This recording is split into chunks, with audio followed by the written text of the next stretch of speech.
사랑하는 성도 여러분, 오늘 우리가 함께 살펴볼 말씀은 마태복음 6장 6절입니다. 너는 기도할 때에 내 골방에 들어가 문을 닫고 은밀한 중에 계신 내 아버지께 기도하라. 은밀한 중에 보시는 내 아버지께서 갚으시리라. 여러분은 혹시 기도하실 때 어떤 마음이 드시나요? 다른 사람들이 보고 있을 때와 혼자 있을 때 기도하는 모습이 달라지지는 않으십니까? 예수님은 오늘 우리에게 진정한 기도의 출발점을 말씀하고 계십니다. 바로 은밀함입니다. 당시 바리새인들과 외식하는 자들은 회당과 큰 거리 어귀에 서서 사람들에게 보이려고 기도했습니다. 그들의 기도는 길고 화려했습니다. 사람들의 시선이 집중될 때마다 그들의 목소리는 더욱 높아졌고 몸짓은 더욱 경건해 보였습니다. 하지만 예수님은 그들은 자기 상을 이미 받았느니라고 말씀하셨습니다. 참된 기도는 골방에서 시작됩니다. 골방, 타메이오는 단순히 물리적인 공간만을 의미하지 않습니다. 그것은 하나님과 나 사이의 은밀한 만남의 장소를 뜻합니다. 문을 닫는다는 것은 세상의 소음과 시선을 차단하는 것입니다. 다른 사람의 평가나 인정으로부터 자유로워지는 순간, 우리는 비로소 하나님 앞에 진실한 모습으로 설 수 있습니다. 여러분과 함께 생각해보고 싶은 것이 있습니다. 우리가 기도할 때 정말로 하나님만을 바라보고 있을까요? 아니면 은연중에 누군가에게 보이려는 마음이 있지는 않을까요? 교회에서 기도할 때, 가정에서 기도할 때, 우리의 마음 깊은 곳에서 일어나는 동기를 한번 살펴보시길 바랍니다. 은밀한 중에 계신 아버지, 이 표현이 얼마나 따뜻한지 아시나요? 하나님은 우리의 골방에 함께 계십니다. 우리가 혼자라고 느낄 때, 아무도 알아주지 않는다고 생각할 때, 바로 그 순간에 하나님은 우리와 함께 계시는 것입니다. 그분은 은밀한 중에 보시는 분이십니다. 우리의 진심을, 우리의 눈물을, 우리의 간절함을 모두 보고 계십니다. 어떤 성도님이 저에게 이런 고백을 하셨습니다. 목사님, 저는 사람들 앞에서는 그럴듯하게 기도할 수 있는데 혼자 있을 때는 어떻게 기도해야 할지 모르겠어요. 얼마나 솔직한 고백인지 모릅니다. 우리는 종종 기도의 형식에는 익숙하지만 기도의 본질에는 서툽니다. 은밀한 기도는 가면을 벗는 것입니다.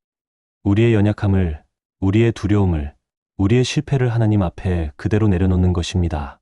하나님, 저는 지금 이렇게 힘듭니다. 저는 지금 이것이 두렵습니다. 저는 지금 이런 죄를 지었습니다. 이렇게 진솔하게 고백할 때 하나님과의 참된 대화가 시작됩니다. 그런데 여러분, 놀라운 것은 은밀한 중에 보시는 아버지께서 갚으신다는 약속입니다. 여기서 갚으신다는 것은 보상한다는 뜻이 아닙니다. 그것은 응답하신다는 의미입니다. 하나님은 우리의 은밀한 기도를 결코 외면하지 않으십니다. 사람들이 알아주지 않아도, 인정해주지 않아도 하나님은 우리의 기도를 들으시고 응답해 주십니다. 저는 어린 시절 할머니의 새벽 기도를 기억합니다.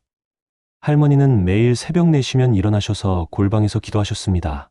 그때는 몰랐지만 지금 돌이켜보니 할머니의 그 은밀한 기도가 우리 가정을 지켜주었다는 것을 깨닫습니다. 할머니의 눈물 어린 기도가, 아무도 보지 않는 새벽의 간구가 하나님의 마음을 움직였던 것입니다. 은밀한 기도는 또한 우리를 겸손하게 합니다. 사람들 앞에서는 자신을 포장할 수 있지만 하나님 앞에서는 그럴 수 없습니다. 하나님은 모든 것을 아시는 분이시기 때문입니다. 우리는 하나님 앞에서 어린아이같이 순수해질 수 있습니다. 아빠, 저 힘들어요. 아빠, 저 도와주세요. 이런 단순하고 진실한 고백이 하나님의 마음을 움직입니다. 오늘 이 말씀을 통해 우리가 깨달아야 할 것이 있습니다. 기도는 종교적 의무가 아니라 하나님과의 사랑의 대화라는 것입니다. 골방은 단순히 물리적 공간이 아니라 하나님과 만나는 영적인 장소라는 것입니다. 그리고 은밀함이야말로 진정한 기도의 시작점이라는 것입니다. 여러분도 오늘부터 골방을 찾으시길 바랍니다. 그곳에서 하나님과 진솔한 대화를 나누시길 바랍니다. 그때 여러분은 경험하게 될 것입니다. 하늘의 문이 열리고 하나님의 임재가 우리 삶에 강처럼 흘러들어오는 놀라운 역사를 말입니다. 다음 우리가 함께 묵상할 말씀은 마태복음 6장 7절에서 8절입니다. 또 기도할 때에 이방인과 같이 중언부언하지 말라. 그들은 말을 많이 하여야 들으실 줄 생각하느니라. 그러므로 그들과 같이 하지 말라. 구하기 전에 너희에게 있어야 할 것을 하나님, 너희 아버지께서 아시느니라. 여러분은 혹시 기도하실 때 말이 많아지시지는 않으신가요? 더 많은 말을, 더 아름다운 표현을, 더 간절한 목소리로 해야 하나님이 들으실 것 같은 마음이 드시지는 않습니까? 예수님은 오늘 우리에게 기도의 놀라운 진리 하나를 말씀하고 계십니다. 바로 하나님은 우리의 필요를 이미 아신다는 것입니다. 당시 이방인들의 기도를 한번 상상해 보십시오. 그들은 신들의 주의를 끌기 위해 끝없이 반복했습니다. 바알이여, 바알이여, 바알이여. 엘리야가 갈멜산에서 마주했던 바알의 선지자들처럼 말입니다. 그들은 아침부터 저녁까지 소리 지르며 춤추고 칼과 창으로 자기 몸을 찔렀지만 아무도 대답하지 않았습니다. 왜냐하면 그들의 신은 존재하지 않았기 때문입니다. 하지만 우리가 섬기는 하나님은 어떠하신 분입니까? 엘리야가 단순하게 여호와 아브라함과 이삭과 이스라엘의 하나님이여라고 기도했을 때 즉시 하늘에서 불이 내려와 번제물과 나무와 돌과 흙을 태웠습니다. 심지어 도랑의 물까지 핥아버렸습니다. 얼마나 놀라운 일입니까? 중언부언 바탈로게오라는 이 단어는 헛된 반복을 의미합니다. 마치 말을 많이 해야 하나님이 들어주실 것이라는 착각 말입니다. 여러분과 함께 생각해보고 싶습니다. 우리는 혹시 기도를 하나의 주문이나 마법의 공식처럼 여기고 있지는 않습니까? 어떤 분이 이런 이야기를 하셨습니다. 목사님, 저는 새벽 기도회에 나가서 1시간씩 기도하는데도 응답이 없어요. 더 많이 기도해야 하는 건 아닐까요? 그분의 간절함은 이해합니다. 하지만 예수님은 말씀하십니다. 기도는 시간의 길이로 측정되는 것이 아니라고 말입니다. 하나님은 우리가 구하기 전에 이미 우리의 필요를 아십니다. 이것이 얼마나 놀라운 진리인지 아시나요? 우리가 아직 말로 표현하지 못한 그 마음의 소원까지도 하나님은 이미 알고 계십니다. 우리가 밤새 뒤척이며 걱정하고 있을 때 하나님은 이미 그 염려의 이유를 알고 계십니다. 그렇다면 왜 기도해야 할까요? 혹시 이런 의문이 드시나요? 하나님이 다 아신다면 굳이 기도할 필요가 있을까? 하지만 여러분, 기도는 하나님께 정보를 제공하는 것이 아닙니다. 기도는 하나님과의 관계를 깊게 하는 것입니다. 생각해 보십시오. 사랑하는 사람과의 대화를 떠올려 보세요. 남편과 아내가 대화할 때, 아이와 부모가 대화할 때, 그 대화의 목적이 단순히 정보 전달일까요? 아닙니다. 그것은 사랑을 나누는 것입니다. 마음을 나누는 것입니다. 서로를 더 깊이 알아가는 것입니다. 하나님과의 기도도 마찬가지입니다. 우리는 기도를 통해 하나님의 마음을 알아갑니다. 우리는 기도를 통해 하나님의 뜻에 우리의 마음을 맞춰갑니다. 그리고 놀랍게도 우리는 기도를 통해 하나님이 우리를 얼마나 사랑하시는지 경험하게 됩니다. 어린 시절을 생각해 보십시오. 아이가 부모에게 배고파요라고 말할 때 부모는 이미 아이가 배고프다는 것을 알고 있었을 것입니다. 하지만 아이가 그렇게 말하는 순간 부모의 마음은 따뜻해집니다. 아이와의 관계는 더욱 가까워집니다. 이것이 바로 기도의 신비입니다.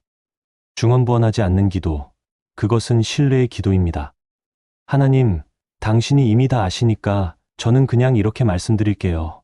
이런 마음으로 드리는 기도 말입니다. 복잡한 설명이 필요 없습니다. 화려한 수사가 필요 없습니다. 그저 진실한 마음으로 아버지라고 부르는 것만으로도 충분합니다. 한나의 기도를 기억하십니까? 성전에서 한나가 기도할 때 그녀의 입술만 움직일 뿐 소리는 들리지 않았습니다. 제사장 엘리는 그녀가 취했다고 오해했을 정도였습니다. 하지만 하나님은 한나의 마음을 들으셨습니다. 그녀의 간절함을 아셨습니다. 그리고 사무엘이라는 놀라운 선물로 응답해 주셨습니다. 여러분의 기도는 어떠합니까? 혹시 말을 많이 해야 한다는 부담감 때문에 기도하기가 두려우시지는 않습니까? 오늘 예수님의 말씀을 통해 그 부담을 내려놓으시길 바랍니다. 하나님은 이미 우리의 마음을 아십니다. 우리의 필요를 아십니다. 우리의 아픔도, 우리의 기쁨도 모두 알고 계십니다. 기도는 퍼포먼스가 아닙니다. 기도는 시연이 아닙니다. 기도는 사랑하는 아버지와 자녀 사이의 자연스러운 대화입니다. 아빠, 오늘 힘들었어요. 아빠, 고마워요. 아빠, 도와주세요. 이렇게 단순하고 진실한 고백이 하나님의 마음을 움직입니다. 오늘 이 말씀을 통해 여러분의 기도가 자유로워지길 바랍니다. 부담스러운 의무가 아니라 기쁨으로, 복잡한 형식이 아니라 단순한 신뢰로, 중언부언하는 종교적 행위가 아니라 사랑의 대화로 기도하시길 바랍니다. 그때 여러분은 경험하게 될 것입니다. 구하기 전에 이미 우리의 필요를 아시는 하나님의 놀라운 사랑을 말입니다. 이번에 우리가 함께 묵상할 말씀은 주님이 가르쳐 주신 기도의 첫 번째 호명입니다. 마태복음 6장 9절. 그러므로 너희는 이렇게 기도하라. 하늘에 계신 우리 아버지여, 이름이 거룩히 여김을 받으시오며. 하늘에 계신 우리 아버지여, 이 한 문장 속에 얼마나 놀라운 계시가 담겨 있는지 아십니까? 예수님은 우리에게 온 우주의 창조주이신 하나님을 무엇이라고 부르라고 하셨습니까? 바로 아버지라고 하셨습니다. 여러분, 이것이 당시에 얼마나 파격적인 가르침이었는지 상상해 보세요. 유대인들에게 하나님은 접근할 수 없는 거룩한 분이었습니다. 그 이름조차 함부로 부를 수 없어서 여호와 대신 아도나이라고 불렀습니다. 성전에서도 대제사장만이 1년에 한 번 속죄일에만 지성소에 들어갈 수 있었습니다. 그런데 예수님이 우리에게 그 하나님을 아버지라고 부르라고 하신 것입니다. 아버지, 이 단어가 우리에게 어떤 이미지를 떠올리게 하나요? 따뜻함, 사랑, 보호, 공급, 관심. 이 모든 것들이 바로 하나님이 우리에게 어떤 분이신지를 보여줍니다. 여러분과 함께 생각해 보고 싶습니다. 우리가 기도할 때 하나님을 정말로 사랑의 아버지로 여기고 있을까요? 아니면 여전히 무서운 재판관으로 생각하고 있는 것은 아닐까요? 어떤 성도님이 저에게 이런 고백을 하셨습니다. 목사님, 저는 어릴 때 아버지가 너무 엄하셔서 무서웠어요. 그래서 하나님 아버지라고 부르는 것도 어렵고 기도할 때마다 긴장돼요. 이런 아픔을 가진 분들이 의외로 많습니다. 이 땅의 아버지로부터 상처를 받은 분들에게는 하나님을 아버지라고 부르는 것조차 쉽지 않을 수 있습니다. 하지만 예수님이 말씀하신 아버지는 이 땅의 불완전한 아버지들과는 차원이 다른 분입니다. 하늘에 계신이라는 수식어를 보십시오. 이것은 하나님이 완전하신 아버지라는 의미입니다. 실망시키지 않으시는 아버지, 포기하지 않으시는 아버지, 언제나 우리를 사랑하시는 아버지라는 뜻입니다. 누가복음 15장의 탕자 비유를 기억하십시오. 아버지의 재산을 달라고 했을 때 그 아버지는 아들을 책망하지 않고 재산을 나누어 주었습니다. 아들이 집을 떠날 때도 붙잡지 않았습니다. 그리고 아들이 돌아올 때까지 매일매일 길목에서 기다렸습니다. 아들이 멀리서 오는 것을 보고는 달려가서 목을 안고 입을 맞추었습니다. 이것이 바로 우리의 하늘 아버지의 마음입니다. 지금도 여러분을 그렇게 기다리고 계시는 아버지가 계십니다. 여러분이 실패해도 넘어져도 잘못해도 여전히 사랑하시는 아버지가 계십니다. 여러분의 기도를 듣기 위해 귀 기울이고 계시는 아버지가 계십니다. 우리 아버지여라고 할 때 이 우리라는 표현도 깊은 의미가 있습니다. 나만의 아버지가 아니라 우리 모두의 아버지라는 뜻입니다. 지금 이 순간에도 전 세계 곳곳에서 수많은 성도들이 같은 아버지께 기도하고 있습니다. 병상에서 신음하며 기도하는 성도도, 시험 앞에서 떨며 기도하는 학생도, 직장에서 어려움을 당하며 기도하는 직장인도 모두 같은 아버지께 기도하고 있는 것입니다. 이 얼마나 아름다운 연합입니까? 우리는 혼자가 아닙니다. 우리에게는 같은 아버지를 둔 형제자매들이 전 세계에 있습니다. 우리의 기도는 개인적이면서 동시에 공동체적인 것입니다. 그런데 여러분, 기도는 하늘에 계신 우리 아버지여로 시작하지만 그 다음이 더욱 중요합니다. 이름이 거룩히 여김을 받으시오며. 이것은 무엇을 의미할까요? 하나님을 친근한 아버지라고 부를 수 있지만 동시에 그분이 거룩하신 하나님이심을 잊지 말라는 뜻입니다. 기도의 시작은 친밀함이지만 기도의 바탕은 경외심입니다. 우리는 하나님께 담대히 나아갈 수 있지만 동시에 그분을 경외하며 존경해야 합니다. 이것이 바로 기도의 완벽한 균형입니다. 저는 어릴 적 할아버지를 떠올립니다. 할아버지는 제게 너무나 자상하고 따뜻하신 분이었습니다. 하지만 동시에 존경받을 만한 어른이셨습니다. 할아버지 앞에서는 자연스럽게 예의를 지켰고 할아버지의 말씀은 제게 법이었습니다. 그런데 그것이 부담스럽지 않았습니다. 오히려 안전함을 느꼈습니다. 할아버지가 계시면 모든 것이 괜찮을 것 같았습니다. 하늘에 계신 우리 아버지도 바로 그런 분입니다. 우리는 그분께 자녀처럼 친근하게 다가갈 수 있습니다. 하지만 동시에 그분을 경외하며 존경합니다. 그분의 이름이 거룩히 여김을 받기를 원합니다. 하나님의 이름이 거룩히 여김을 받는다는 것은 단순히 입술로만 하나님을 높인다는 뜻이 아닙니다. 그것은 하나님이 하나님 되심을 인정하는 것입니다. 그분의 권위를 인정하는 것입니다. 그분이 우리 삶의 주인이 되시기를 원하는 것입니다. 진정한 기도는 경배에서 시작됩니다. 하나님, 당신이 얼마나 위대하신지 압니다. 당신이 얼마나 거룩하신지 압니다. 당신이 얼마나 사랑이 많으신지 압니다. 이런 고백으로 시작하는 기도, 이것이 바로 하나님이 기뻐 받으시는 기도입니다. 어떤 분이 이런 질문을 하셨습니다. 목사님, 하나님은 우리가 찬양해야 기분이 좋아지는 분인가요? 그렇지 않습니다. 하나님은 우리의 찬양이 필요하신 분이 아닙니다. 하지만 우리가 하나님을 높일 때 우리 자신이 올바른 자리에 서게 됩니다. 하나님이 하나님 되시고 우리가 피조물 된다는 것을 인정할 때 우리는 참된 평안과 안전을 찾게 됩니다. 이사야가 성전에서 하나님의 영광을 본 순간을 기억하십시오. 스랍들이 거룩하다 거룩하다 거룩하다 만군의 여호와여라고 외칠 때 이사야는 화로다 나여 망하게 되었도다라고 고백했습니다. 하지만 그 순간 하나님은 숯불로 그의 입술을 정결하게 하시고 누가 우리를 위하여 갈꼬라고 물으셨을 때 이사야는 내가 여기 있나이다 나를 보내소서라고 응답할 수 있었습니다. 참된 예배, 참된 경배가 있을 때 참된 헌신이 나옵니다. 하나님의 거룩하심 앞에서 우리 자신의 죄를 깨달을 때 하나님의 용서하시는 은혜를 경험할 수 있습니다. 그리고 그 은혜를 경험한 사람만이 진정으로 하나님을 섬길 수 있습니다. 오늘 여러분이 기도하실 때 하늘에 계신 우리 아버지여라고 부르는 이 특권을 깊이 묵상해 보시길 바랍니다. 온 우주의 창조주이신 하나님을 아버지라고 부를 수 있다는 이 놀라운 특권을 말입니다. 그리고 동시에 이름이 거룩히 여김을 받으시오며라는 고백을 통해 그분에 대한 경외심을 잃지 마시길 바랍니다. 이것이 바로 기도의 올바른 시작입니다. 친밀함과 경외심이 조화를 이루는 기도, 사랑과 존경이 함께 있는 기도, 자유함과 거룩함이 균형을 이루는 기도 말입니다. 이런 기도를 드릴 때 여러분은 경험하게 될 것입니다. 하나님이 정말로 우리의 사랑하는 아버지시며 동시에 거룩하신 하나님이심을 말입니다. 다음 우리가 묵상할 말씀은 마태복음 6장 10절입니다. 나라가 임하시오며 뜻이 하늘에서 이루어진 것 같이 땅에서도 이루어지이다. 이 기도의 순서를 한번 보십시오. 예수님은 우리에게 무엇을 먼저 구하라고 하셨습니까? 우리의 필요가 아닙니다. 우리의 건강이나 재정이나 문제 해결이 먼저가 아닙니다. 바로 하나님의 나라와 하나님의 뜻을 먼저 구하라고 하셨습니다.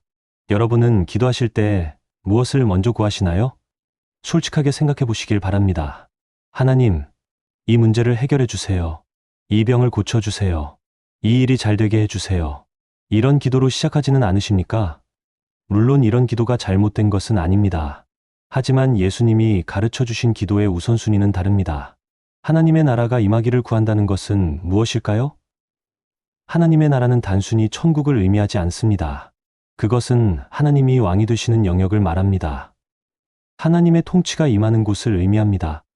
우리가 나라가 임하시오며라고 기도할 때 우리는 하나님이 우리 삶의 왕이 되어주시기를 간구하는 것입니다.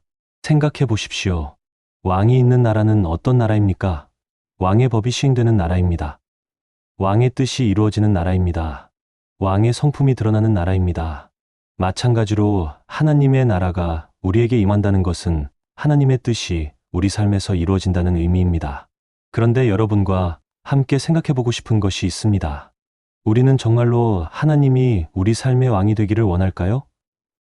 아니면 우리가 왕이 되고 하나님이 우리의 소원을 들어주는 신하가 되기를 원하는 것은 아닐까요? 어떤 성도님이 저에게 이런 고백을 하셨습니다. 목사님, 저는 기도할 때마다 하나님께 이것저것 부탁만 드려요. 그런데 정작 하나님이 저에게 원하시는 것이 무엇인지는 물어본 적이 없는 것 같아요. 얼마나 정직한 고백입니까? 우리 대부분이 이런 모습이 아닐까요? 뜻이 하늘에서 이루어진 것 같이 땅에서도 이루어지이다. 이 기도는 더욱 구체적입니다. 하늘에서는 하나님의 뜻이 완벽하게 이루어집니다. 천사들이 순종하고 모든 피조물이 하나님을 찬양합니다. 거기에는 반역도 없고 불순종도 없고 죄도 없습니다. 우리는 이 땅에서도 그렇게 되기를 기도하는 것입니다. 하지만 이것이 쉬운 기도일까요? 전혀 그렇지 않습니다. 이 기도는 사실 우리 자신의 뜻을 포기하는 기도입니다. 내가 원하는 것이 아니라 하나님이 원하시는 것을 구하는 기도입니다. 내 계획이 아니라 하나님의 계획을 받아들이는 기도입니다. 예수님을 보십시오. 겟세마네 동산에서 예수님은 어떻게 기도하셨습니까? 나의 아버지여 만일 할만하시거든 이 잔을 내게서 지나가게 하옵소서. 그러나 나의 원대로 마시옵고 아버지의 원대로 하옵소서. 이것이 바로 하나님의 뜻을 구하는 기도의 모델입니다. 예수님도 십자가를 지시는 것이 쉽지 않으셨습니다. 인간적으로는 그 고통스러운 길을 피하고 싶으셨습니다. 하지만 결국 아버지의 뜻에 순종하셨습니다. 그 결과 우리의 구원이 이루어졌습니다. 만약 예수님이 자신의 뜻만 고집하셨다면 어떻게 되었을까요? 하나님의 뜻을 구하는 기도는 믿음의 기도입니다. 하나님이 우리보다 더 잘 아신다는 믿음입니다. 하나님의 계획이 우리의 계획보다 더 좋다는 믿음입니다. 하나님의 때가 우리의 때보다 더 완벽하다는 믿음입니다. 저는 젊은 시절 하나님께 구체적인 계획을 갖고 기도했던 기억이 있습니다. 하나님, 제가 이런 일을 하고 싶습니다. 이런 곳에서 사역하고 싶습니다. 하지만 하나님의 계획은 제 계획과 완전히 달랐습니다. 처음에는 실망했지만 지금 돌이켜보니 하나님의 계획이 제 계획보다 훨씬 좋았습니다.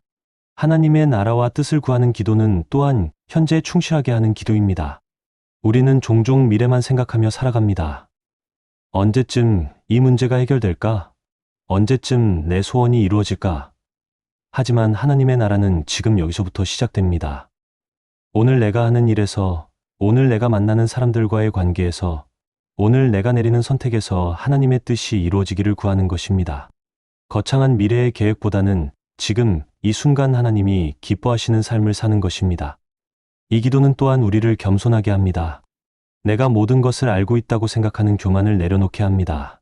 내 지혜가 아닌 하나님의 지혜를 구하게 합니다. 내 힘이 아닌 하나님의 능력을 의지하게 합니다. 어떤 분이 이런 말을 하셨습니다.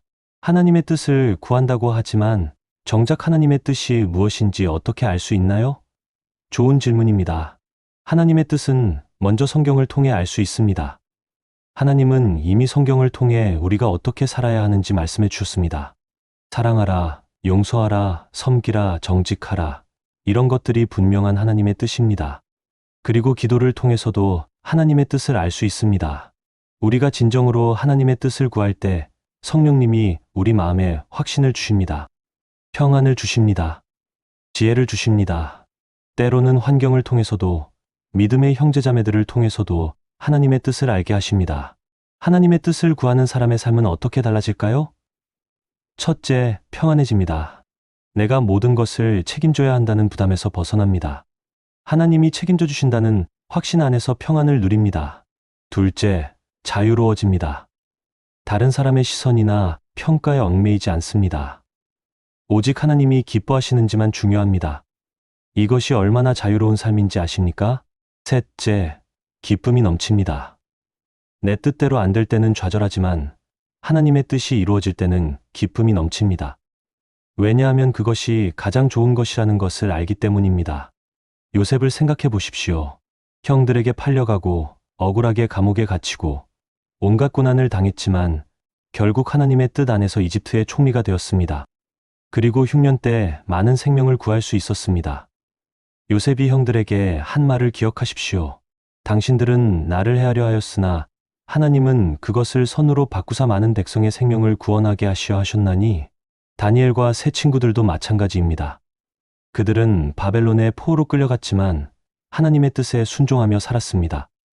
우상 숭배를 거부하고 기도를 포기하지 않았습니다. 그 결과 하나님의 영광이 이방 땅에서 드러났습니다. 오늘 이 말씀을 통해 우리의 기도 제목을 점검해 보시길 바랍니다. 혹시 우리의 기도가 내 뜻을 하나님께 관철시키려는 기도는 아니었습니까? 오늘부터는 나라가 임하시오며 뜻이 하늘에서 이루어진 것 같이 땅에서도 이루어지다라는 기도로 시작하시길 바랍니다.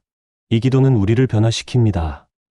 하나님의 나라가 내 마음에 임할 때, 내 가정에 임할 때, 내 직장에 임할 때 모든 것이 달라집니다. 하나님의 뜻이 이루어질 때 우리는 진정한 만족과 기쁨을 경험하게 됩니다. 그때 우리는 알게 될 것입니다. 하나님의 뜻이야말로 우리에게 가장 좋은 것임을 말입니다. 이제 우리는 주기도문의 중심부에 이르렀습니다. 마태복음 6장 11절 말씀입니다. 오늘 우리에게 일용할 양식을 주옵시고. 여기서 놀라운 전환이 일어납니다. 지금까지 우리는 하나님의 이름과 나라와 뜻을 위해 기도했습니다. 그런데 이제 예수님은 우리의 필요를 위해 기도하라고 하십니다. 하지만 그 방식이 얼마나 독특한지 보십시오. 모든 것을 주옵시고가 아니라 일용할 양식을 주옵시고입니다. 일용할 양식, 이 단어가 우리에게 무엇을 가르쳐 주는지 함께 생각해 보겠습니다. 일용할이라는 말은 오늘 하루에 필요한이라는 뜻입니다. 내일 것까지, 다음 달 것까지, 내년 것까지 한꺼번에 달라는 기도가 아닙니다. 오늘 하루만, 지금 당장 필요한 것만 달라는 기도입니다. 여러분은 어떻게 기도하시나요? 혹시 하나님, 평생 걱정 없이 살 수 있도록 많은 재물을 주세요라고 기도하지는 않으십니까? 아니면 앞으로 10년간 필요한 모든 것을 미리 준비해 주세요라고 구하지는 않으십니까? 인간적으로는 당연한 욕구입니다. 하지만 예수님이 가르쳐 주신 기도는 다릅니다. 이 기도 뒤에는 깊은 신앙의 원리가 숨어 있습니다. 바로 하나님에 대한 매일의 의존입니다. 만약 하나님이 우리에게 평생 필요한 모든 것을 한꺼번에 주신다면 어떻게 될까요? 우리는 하나님을 잊어버릴 것입니다. 이제 나는 충분히 가졌으니까 하나님 없이도 살 수 있어 라고 생각할 것입니다. 이스라엘 백성들의 광야 생활을 떠올려 보십시오. 하나님은 매일 만나를 내려주셨습니다. 그런데 놀랍게도 만나는 하루치만 거둘 수 있었습니다. 더 많이 거두려고 해도 벌레가 생기고 썩어버렸습니다. 오직 안식일 전날에만 이틀치를 거둘 수 있었습니다. 하나님은 이스라엘 백성들에게 매일 자신을 의지하는 법을 가르치셨던 것입니다. 어떤 성도님이 이런 고백을 하셨습니다. 목사님, 저는 사업이 잘 될 때는 기도를 잘 안 했어요. 그런데 어려움이 오니까 간절히 기도하게 되더라고요. 얼마나 정직한 고백입니까? 우리 모두가 그런 모습이 아닐까요? 풍족할 때는 하나님을 잊고 부족할 때야 하나님을 찾는 것이 인간의 본성입니다. 그래서 하나님은 우리에게 일용할 양식만 주시는 것입니다. 그것은 사랑의 지혜입니다. 우리가 매일 하나님을 바라보고 매일 하나님께 감사하고 매일 하나님과 교제하도록 하시는 것입니다. 일용할 양식에서 양식이라는 단어도 중요합니다. 헬라어로 아르토스, 이것은 단순히 빵을 의미하지만 동시에 생존에 필요한 모든 것을 포괄하는 개념입니다. 음식만이 아니라 의복, 거처, 건강, 모든 필요한 것들을 의미합니다. 하지만 여기서 주목해야 할 것은 필요한 것과 원하는 것의 차이입니다. 우리는 종종 이 둘을 혼동합니다. 우리가 원하는 모든 것이 다 필요한 것은 아닙니다. 일용할 양식을 구한다는 것은 진정으로 필요한 것과 단순한 욕구를 구별하는 지혜를 배우는 것입니다. 바울 사도의 고백을 들어보십시오. 내가 궁핍함으로 말하는 것이 아니니라 어떠한 형편에든지 나는 자족하기를 배웠노니 나는 비천에 처할 줄도 알고 풍부에 처할 줄도 알아 모든 일 곧 배부름과 배고픔과 풍부와 궁핍에도 처할 줄 아는 일체의 비결을 배웠노라. 자족, 이것이 바로 일용할 양식을 구하는 기도의 핵심입니다. 더 많이 갖는 것이 목표가 아니라 하나님이 주시는 것에 만족하는 것이 목표입니다. 하나님이 주시는 것이면 충분하다는 믿음입니다. 저는 어린 시절 가난한 가정에서 자랐습니다. 때로는 먹을 것이 부족할 때도 있었습니다. 하지만 어머니는 늘 이렇게 기도하셨습니다. 하나님, 오늘도 먹을 것을 주셔서 감사합니다. 내일도 필요한 것을 채워주실 줄 믿습니다. 그 기도를 들으며 자란 저는 하나님이 우리를 책임져 주신다는 확신을 배웠습니다. 일용할 양식을 구하는 기도는 또한 오늘에 집중하게 합니다. 우리는 종종 과거의 걱정이나 미래의 염려 때문에 현재를 놓칩니다. 어제 일로 후회하고 내일 일로 걱정하면서 정작 오늘을 제대로 살지 못합니다. 하지만 예수님은 말씀하셨습니다. 그러므로 내일 일을 위하여 염려하지 말라. 내일 일은 내일이 염려할 것이요 한날의 괴로움은 그날로 죽하니라. 오늘 하루만 충실히 살면 됩니다. 오늘 하루만 하나님을 의지하면 됩니다. 내일은 내일의 하나님이 책임져 주실 것입니다. 이 기도는 우리를 겸손하게 합니다. 아무리 부유한 사람도, 아무리 능력 있는 사람도 매일 먹어야 살 수 있습니다. 매일 숨을 쉬어야 살 수 있습니다. 우리는 모두 하나님의 공급에 의존하고 있는 존재들입니다. 어떤 분이 이런 말을 했습니다. 저는 제가 번 돈으로 제가 산 음식을 먹는데 왜 하나님께 감사해야 하나요? 그럴듯하게 들리지만 생각해 보십시오.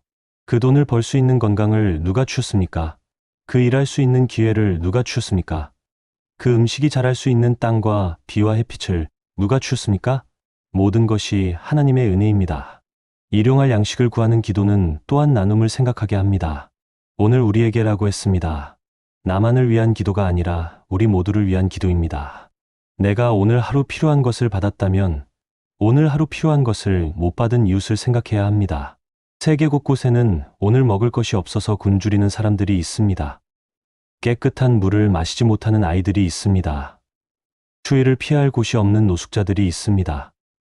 우리가 일용할 양식을 구할 때 이런 이웃들도 함께 기억해야 합니다. 하나님은 이 세상에 모든 사람이 살 수 있을 만큼 충분한 자원을 주셨습니다. 문제는 분배입니다. 어떤 사람은 너무 많이 갖고 어떤 사람은 너무 적게 갖는 것이 문제입니다. 일용할 양식을 구하는 기도는 우리로 하여금 적당히 갖고 적당히 나누는 삶을 살게 합니다. 오늘 이 말씀을 통해 우리의 삶의 자세를 점검해 보시길 바랍니다. 혹시 우리가 내일을 위해, 모레를 위해 지나치게 염려하고 있지는 않습니까? 혹시 우리가 하나님보다 물질을 더 의지하고 있지는 않습니까? 오늘 우리에게 일용할 양식을 주옵시고 이 짧은 기도 속에 얼마나 깊은 신앙의 지혜가 담겨 있는지 모릅니다. 이 기도를 통해 우리는 매일 하나님을 의지하는 법을, 현재에 충실한 법을, 자족하는 법을, 나누는 법을 배웁니다. 그리고 무엇보다 하나님이 우리의 필요를 아시고 채워주시는 사랑의 아버지라는 것을 깨닫게 됩니다. 다음 우리가 함께 묵상할 말씀은 주기도문의 가장 도전적인 부분입니다. 마태복음 6장 12절과 14절에서 15절 말씀입니다. 우리가 우리에게 죄 지은 자를 사하여 준 것 같이 우리 죄를 사하여 주옵시고 너희가 사람의 과실을 용서하면 너희 하늘 아버지께서도 너희 과실을 용서하시려니와 너희가 사람을 용서하지 아니하면 너희 아버지께서도 너희 과실을 용서하지 아니하시리라. 이 말씀을 읽으실 때 어떤 마음이 드시나요? 혹시 마음 한편이 무거워지지는 않으십니까? 용서, 이 한 단어가 얼마나 많은 것을 요구하는지 우리는 압니다. 예수님은 왜 주기도문의 한복판에 이 어려운 기도를 넣으셨을까요? 여러분과 함께 생각해보고 싶습니다. 지금 이 순간 여러분의 마음속에 용서하지 못한 사람이 있으신가요? 그 사람을 떠올리기만 해도 가슴이 답답해지고 억울함이 치밀어 오르고 밤잠을 설치게 만드는 그런 사람 말입니다. 어떤 분은 가족일 수도 있고 어떤 분은 직장 동료일 수도 있고 어떤 분은 오래전 친구일 수도 있을 것입니다. 우리가 우리에게 죄 지은 자를 사하여 준 것 같이 이 구절에서 놀라운 것은 순서입니다. 우리가 먼저 용서하는 것이 나오고 그 다음에 하나님이 우리를 용서하시는 것이 나옵니다. 이것이 조건부 용서를 의미하는 것일까요? 내가 용서해야 내가 용서한다는 뜻일까요? 그렇지 않습니다. 여기서 중요한 것은 순서가 아니라 연결입니다. 하나님의 용서와 우리의 용서는 분리될 수 없다는 의미입니다. 하나님의 용서를 진정으로 경험한 사람은 자연스럽게 남을 용서하게 됩니다. 반대로 남을 용서하지 못하는 사람은 하나님의 용서를 제대로 깨닫지 못한 것입니다. 예수님이 들려주신 1만 달란트 빚진 종의 비유를 기억하십니까? 왕에게 상상할 수 없는 큰 빚을 진 종이 용서를 구했을 때 왕은 그 빚을 모두 탕감해 주었습니다.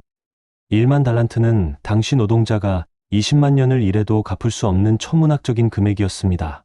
하지만 그 종이 나가서 자기에게 100데나리온, 즉 100일치 일당을 빚진 동료의 목을 붙잡고 갚으라고 했습니다. 이 비유 속에서 우리 자신을 보지 않으십니까? 하나님 앞에서 우리는 모두의 1만 달란트 빚진 종과 같습니다. 우리가 지은 죄는 결코 갚을 수 없는 빚입니다. 하지만 예수님의 십자가로 인해 그 모든 빚이 탕감되었습니다. 그런데 우리가 다른 사람의 작은 잘못을 용서하지 못한다면 그것은 하나님의 용서가 얼마나 큰지를 깨닫지 못했다는 증거입니다. 어떤 성도님이 눈물을 글썽이며 이런 고백을 하셨습니다. 목사님, 저는 정말 용서하고 싶어요. 하지만 그 사람이 저에게 한 일을 생각하면 도저히 용서가 안 돼요. 밤마다 그 일이 생각나서 잠을 못 이뤄요. 어떻게 해야 용서할 수 있을까요? 용서는 감정이 아닙니다. 용서는 결정입니다.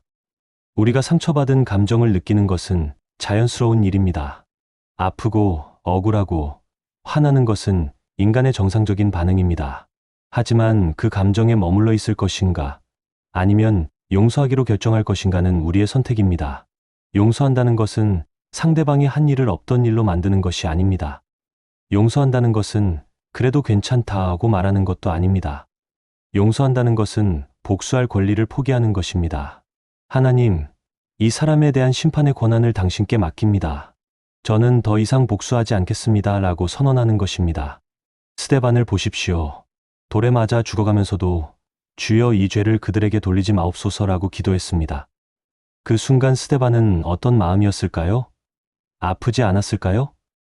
억울하지 않았을까요? 분명히 고통스러웠을 것입니다. 하지만 그는 용서하기로 결정했습니다. 그리고 그 용서의 기도가 사울의 마음의 씨앗이 되어 나중에 바울이라는 위대한 사도가 탄생했을지도 모릅니다. 용서할 때 가장 큰 유익을 받는 사람이 누구인지 아십니까? 바로 용서하는 사람 자신입니다. 미움과 원망은 우리 마음의 독입니다. 그것은 상대방을 해치는 것이 아니라 우리 자신을 해칩니다. 누군가는 이렇게 말했습니다. 용서하지 않는 것은 다른 사람이 뱉은 독을 내가 마시면서 그 사람이 죽기를 바라는 것과 같다. 제가 만난 한 성도님은 20년 동안 시아버지를 미워했습니다. 시아버지의 심한 말과 행동 때문에 받은 상처가 너무 컸던 것입니다. 그런데 그 미움 때문에 가장 힘든 사람은 그 성도님 자신이었습니다. 위장병도 생기고 불면증도 시달렸습니다. 그러다가 어느 날 주기도문을 외우면서 이 구절에 멈춰섰습니다. 우리가 우리에게 죄 지은 자를 사하여 준 것 같이 그 순간 눈물이 터져 나왔습니다. 그리고 용서하기로 결정했습니다. 하나님, 저는 시아버지를 용서합니다. 제가 받은 상처도 당신께 맡깁니다. 그 기도를 드린 후 얼마나 마음이 평안해졌는지 모른다고 하셨습니다. 20년간 짊어졌던 무거운 짐이 내려져 나간 것 같았다고 하셨습니다. 용서는 과정입니다. 하루아침에 완성되는 것이 아닙니다. 용서하기로 결정하고 또 결정하고 또 결정하는 과정입니다. 때로는 같은 상처가 다시 아플 때도 있습니다. 그럴 때마다 다시 용서하기로 선택하는 것입니다. 하나님, 제가 또 화가 나네요. 하지만 다시 용서합니다. 용서는 또한 기도를 통해서 가능합니다. 우리 힘으로는 용서할 수 없습니다. 하지만 하나님의 은혜로는 가능합니다. 하나님, 저는 지금 너무 화가 나고 억울해요. 하지만 용서하고 싶어요. 용서할 수 있는 마음을 주세요라고 기도할 때 하나님은 우리 마음을 바꿔주십니다. 더 나아가 하나님, 그 사람을 축복해 주세요라고 기도할 수 있다면 더욱 좋습니다. 처음에는 억지로라도 나중에는 진심으로 그 사람의 복을 빌 수 있게 됩니다. 이것이 바로 예수님이 가르쳐 주신 원수를 사랑하라는 명령의 실천입니다. 용서는 관계의 회복을 반드시 의미하지는 않습니다. 상대방이 여전히 잘못을 인정하지 않거나 변화하지 않는다면 지혜로운 거리두기가 필요할 수도 있습니다. 용서한다고 해서 무조건 가까워져야 하는 것은 아닙니다. 하지만 마음속의 미움과 원망은 반드시 내려놓아야 합니다. 예수님을 보십시오. 십자가에서 가장 고통스러운 순간에도 아버지 저들을 사하여 주옵소서 자기들이 하는 것을 알지 못함이니이다 라고 기도하셨습니다. 못 박는 사람들을, 조롱하는 사람들을, 침뱉는 사람들을 용서해달라고 기도하셨습니다. 이것이 바로 우리가 따라야 할 용서의 모델입니다. 마태복음 6장 14절과 15절을 다시 보십시오. 너희가 사람의 과실을 용서하면 너희 하늘 아버지께서도 너희 과실을 용서하시려니와 너희가 사람을 용서하지 아니하면 너희 아버지께서도 너희 과실을 용서하지 아니하시리라. 이것은 조건부 용서가 아닙니다. 이것은 영적 법칙입니다. 용서하는 마음으로 기도할 때 하늘의 문이 열립니다. 미움과 원망이 우리와 하나님 사이를 가로막고 있던 벽이 허물어집니다. 그때 우리는 하나님의 사랑을 더 깊이 경험하게 되고 하나님의 평안이 우리 마음의 강처럼 흘러들어옵니다. 용서는 하나님께 받은 은혜를 나누는 것입니다. 우리가 하나님께 용서받은 만큼 우리도 다른 사람을 용서해야 합니다. 이것이 바로 기도 응답의 비결입니다. 용서하는 마음으로 드리는 기도를 하나님은 기뻐 받으시고 응답해 주십니다. 오늘 이 말씀을 통해 혹시 여러분의 마음에 용서하지 못한 사람이 있다면 그를 하나님 앞에 내려놓으시길 바랍니다. 쉽지 않을 것입니다. 아플 것입니다. 하지만 용서하기로 결정하시길 바랍니다. 그 순간 여러분은 경험하게 될 것입니다. 하늘의 문이 열리고 하나님의 놀라운 평안이 여러분의 마음에 임하는 것을 말입니다. 이제 우리는 주기도문의 마지막 구절에 도달했습니다. 마태복음 6장 13절 말씀입니다. 우리를 시험에 들게 하지 마옵시고 다만 악에서 구하옵소서. 나라와 권세와 영광이 아버지께 영원히 있사옵나이다. 아멘. 주기도문이 하나님의 이름과 나라와 뜻으로 시작해서 마지막에는 다시 하나님의 나라와 권세와 영광으로 끝맺는다는 것을 보셨습니까? 이것은 우연이 아닙니다. 기도는 하나님으로부터 시작해서 하나님으로 끝나야 한다는 것을 보여줍니다.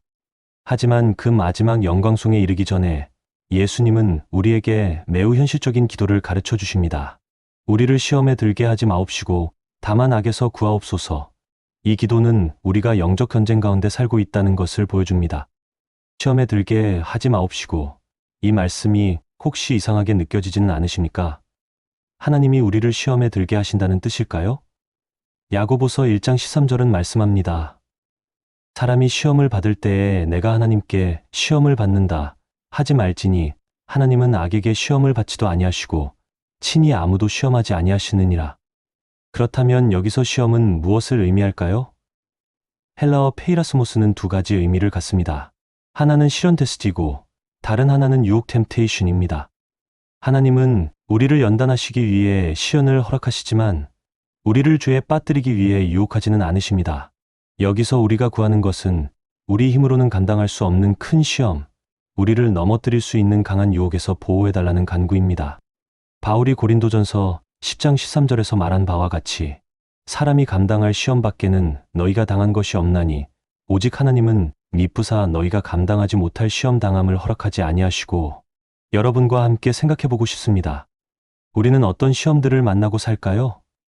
물질의 유혹이 있습니다. 명예의 유혹이 있습니다. 육체적 욕망의 유혹이 있습니다. 교만의 유혹이 있습니다. 때로는 절망의 유혹도 있습니다. 하나님이 정말 계실까? 기도해도 소용없는 것 아닐까? 이런 의심의 유혹 말입니다. 베드로를 생각해 보십시오. 예수님을 3번 부인했던 그 밤을 기억하십니까? 예수님은 미리 베드로에게 경고하셨습니다. 시몬아 보라, 사탄이 너희를 밀가부르듯 하려고 요구하였으나 그러나 내가 너를 위하여 내 믿음이 떨어지지 않기를 기도하였노니. 예수님도 베드로를 위해 기도하셨습니다. 우리가 시험에서 보호받기를 구하는 것은 겸손의 표현입니다. 내 힘으로는 할 수 없다는 고백입니다. 하나님, 저는 연약합니다. 저 혼자서는 유혹을 이길 수 없습니다. 도와주세요 라는 간구입니다. 어떤 성도님이 이런 고백을 하셨습니다. 목사님, 저는 젊을 때 신앙이 좋다고 자만했어요. 나는 절대 그런 죄는 안 지어라고 생각했죠. 그런데 막상 시험이 오니까 무너지더라고요. 그때 깨달았어요. 내가 얼마나 연약한 존재인지를요. 얼마나 귀한 깨달음입니까? 다만 악에서 구하옵소서. 여기서 악은 단순히 나쁜 일들을 의미하지 않습니다. 헬라어 토포네로는 악한 자를 뜻할 수도 있습니다. 즉, 사탄으로부터 구해달라는 기도입니다. 우리의 싸움은 혈과 육에 대한 것이 아니라 영적 세력들과의 싸움입니다. 사탄의 전략을 보십시오. 그는 처음부터 하와에게 하나님의 말씀이 참으로 그러하냐고 의심하게 했습니다. 예수님께도 내가 만일 하나님의 아들이어든 이라며 의심을 불러일으키려 했습니다. 사탄은 오늘도 우리에게 하나님의 사랑을 의심하게 하고 하나님의 능력을 의심하게 하고 하나님의 약속을 의심하게 합니다. 하지만 우리에게는 소망이 있습니다. 요한일서 4장 4절 말씀처럼 너희 안에 계신 이가 세상에 있는 자보다 크심이라. 하나님이 우리와 함께 계시기 때문에 우리는 악을 이길 수 있습니다. 다니엘의 세 친구들을 보십시오. 느부갓네살 왕이 금 신상에 절하지 않으면 풀무불에 던지겠다고 위협했을 때 그들은 이렇게 대답했습니다. 우리가 섬기는 하나님이 우리를 극렬히 타는 풀무불 가운데서 능히 건져내실 것이요 왕의 손에서도 건져내시리이다. 그리하지 아니하실지라도 왕이여 우리가 왕의 신들을 섬기지도 아니하고 왕의 세우신 금 신상에게 절하지도 아니할 줄을 아옵소서. 그리하지 아니하실지라도. 이 고백이 얼마나 아름다운지 아십니까? 하나님이 구해주시든 안 구해주시든 우리는 끝까지 신앙을 지키겠다는 결단입니다. 이것이 바로 악에서 구원받는 비결입니다. 이제 주기도문의 마지막 부분을 보겠습니다. 나라와 권세와 영광이 아버지께 영원히 있사옵나이다. 아멘. 이 영광송은 우리의 기도가 어디에서 끝나야 하는지를 보여줍니다. 나라는 하나님의 통치를 의미합니다. 권세는 하나님의 능력을 의미합니다. 영광은 하나님의 존귀함을 의미합니다. 우리는 이 모든 것이 하나님께 속한다고 고백합니다. 그리고 그것이 영원히 계속될 것이라고 선언합니다. 이 고백이 왜 중요할까요? 우리가 기도할 때 자칫 우리 자신이 중심이 될 수 있기 때문입니다. 내 필요, 내 문제, 내 소원만 구하다 보면 기도가 이기적이 될 수 있습니다. 하지만 마지막에 이 영광송을 붙임으로써 우리는 모든 영광이 하나님께 돌아간다는 것을 확인합니다. 아멘이라는 말로 기도를 마칩니다. 아멘은 그렇게 되기를 원합니다. 진실로 그러합니다라는 뜻입니다. 이것은 단순한 기도의 끝맺음이 아니라 믿음의 선언입니다. 하나님이 들으시고 응답하실 것을 믿는다는 고백입니다. 저는 어린 시절 할머니가 기도하실 때 마지막에 아멘을 길게 하시던 것을 기억합니다. 아멘. 그 아멘 속에는 하나님에 대한 깊은 신뢰와 확신이 담겨 있었습니다. 여러분과 함께 주기도문 전체를 다시 한번 돌아보고 싶습니다. 이 기도는 완벽한 기도의 모델입니다. 하나님에 대한 경배로 시작해서 하나님의 뜻을 구하고 우리의 필요를 아뢰고 관계의 회복을 구하고 보호를 간구하고 하나님께 영광을 돌리며 끝납니다. 이 기도를 통해 우리는 기도의 우선순위를 배웁니다. 하나님이 먼저이고 그 다음이 우리입니다. 영적인 것이 먼저이고 그 다음이 물질적인 것입니다. 하나님의 영광이 먼저이고 그 다음이 우리의 필요입니다. 이 기도를 통해 우리는 또한 기도의 균형을 배웁니다. 개인적인 기도이면서 동시에 공동체적인 기도입니다.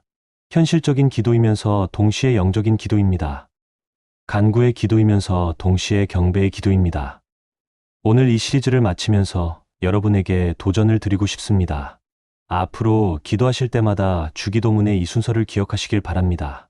하나님의 이름과 나라와 뜻을 먼저 구하고 그 다음에 우리의 필요를 구하고 용서를 구하고 보호를 구하고 하나님께 영광을 돌리는 이 순서 말입니다. 그리고 무엇보다 기도가 단순히 우리의 필요를 채우기 위한 수단이 아니라 하나님과의 사랑의 대화라는 것을 기억하시길 바랍니다. 하나님은 우리의 기도를 들으시고 우리를 사랑하시고 우리와 함께 하시는 아버지이십니다. 우리를 시험에 들게 하지 마옵시고 다만 악에서 구하옵소서. 나라와 권세와 영광이 아버지께 영원히 있사옵나이다. 아멘. 이 기도를 통해 여러분의 삶에 하나님의 보호하심이 함께 하시고 하나님의 영광이 충만하시길 축복합니다. 그리하여 마태복음 6장을 따라 기도하는 여러분을 통해 정말로 하늘의 문이 열리고 하나님의 놀라운 역사가 나타나시기를 간절히 기도합니다. 이 영상이 여러분의 삶에 위로와 평안이 되었다면 좋아요와 구독으로 함께 해주시고 댓글에 아멘 남겨주세요.